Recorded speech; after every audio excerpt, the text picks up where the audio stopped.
I'm Joseph Zadzooks from the Washington Times. Welcome to Zadzooks Video Game Minute.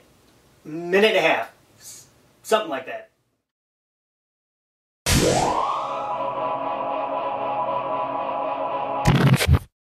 In the news!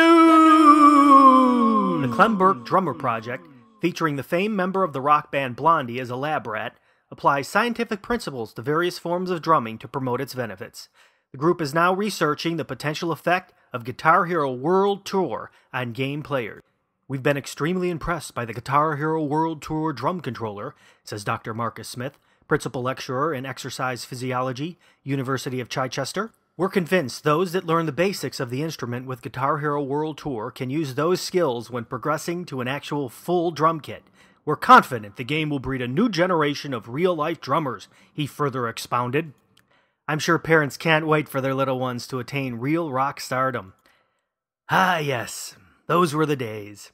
The chance to find a group of like-minded neurotic musicians and gig out by driving around the country in a van that breaks down because somebody forgot to change the transmission oil filter.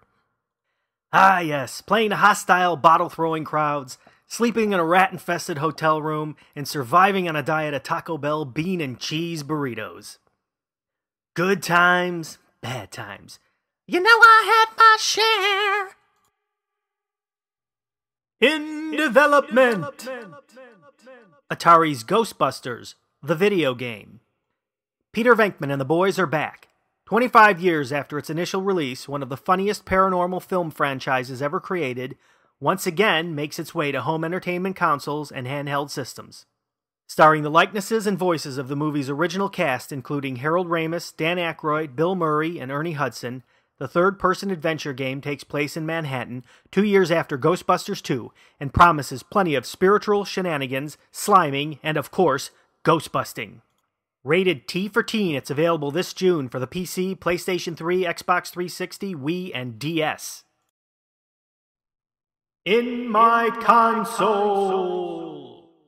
Electronic Arts, The Lord of the Rings, Conquest. The epic, dramatic, and violent qualities of the Lord of the Rings trilogy of films extend to another video game adaptation. This button-mashing maelstrom of melee attacks takes players into the heart of the battles of Middle-earth and reconstructs director Peter Jackson's cinematic visions. Through third-person solo campaigns, a player fights through such locales as the Mines of Moria and Helm's Deep. His avatar choices include archers, magical mages, and swordsmen, and eventually heroes such as Gandalf, Legolas, and Aragorn. Once completing the good side of the story, he can conquer an equal set of battles as the evil characters. Despite the highlights, such as Howard Shore's musical score, and bringing down an elephant, controlling an ent, and being the Balrog, the game still becomes a tedious exercise in hacking and slashing. Currently available for the PlayStation 3, PC, and Xbox 360, rated teen. That's all for this episode of Zadzooks Video Game Minute. Thanks for watching and playing. I'm Joseph Zadzooks.